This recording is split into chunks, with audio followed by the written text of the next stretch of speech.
I found that running was this incredible place of solace.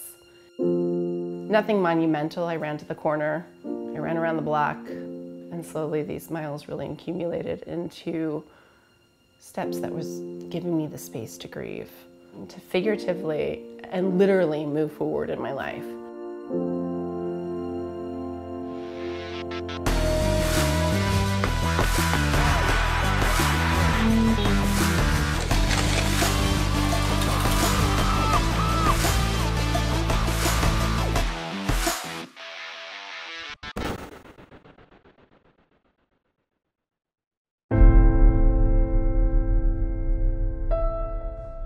In the summer of 2009, 5th Striker Brigade deployed to southern Afghanistan, and my husband John was part of the unit that went.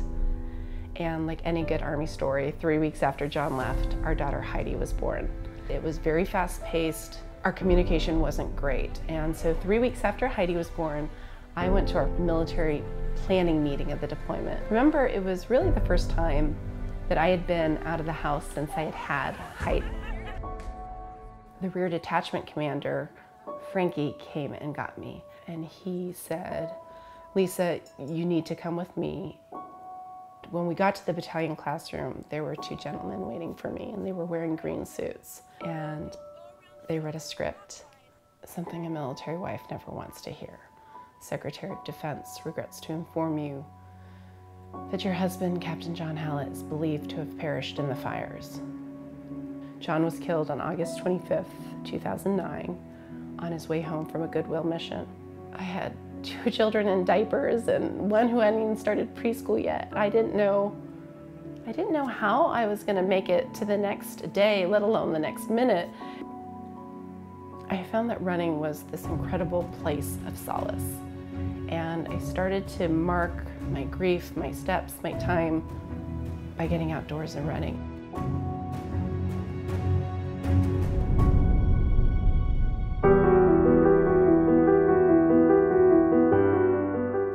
The tricky part about John's deployment is that it became a deployment that claimed 41 lives.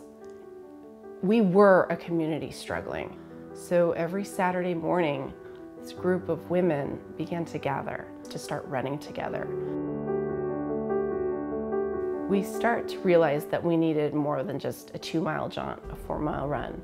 We needed a tangible goal that we could put our hearts and souls into training for. And the upcoming race was, in our area, Rock and Roll Seattle. And we decided, though, we wanted to do something more than just run the marathon. We wanted to mark these men and their lives and their stories in some way on the course.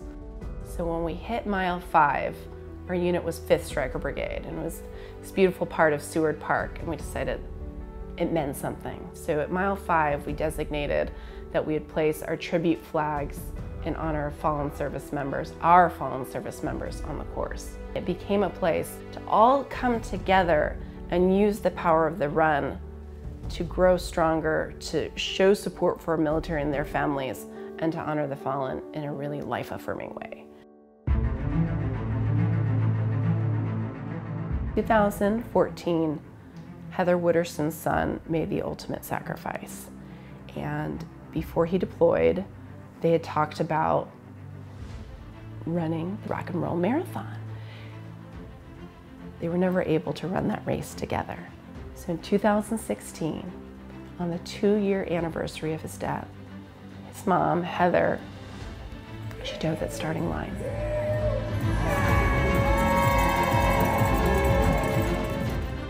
Heather, in the most vulnerable and intimate moments of grief, is willing to take that tragedy and take a risk and do something that seems just a little bit too hard and run something like 26.2 miles to do and be more, to live more fully. Here's a woman who's given her very heart, and if she can remember and overcome and move forward, what a reminder and a charge for the rest of us to live and celebrate every day so fully.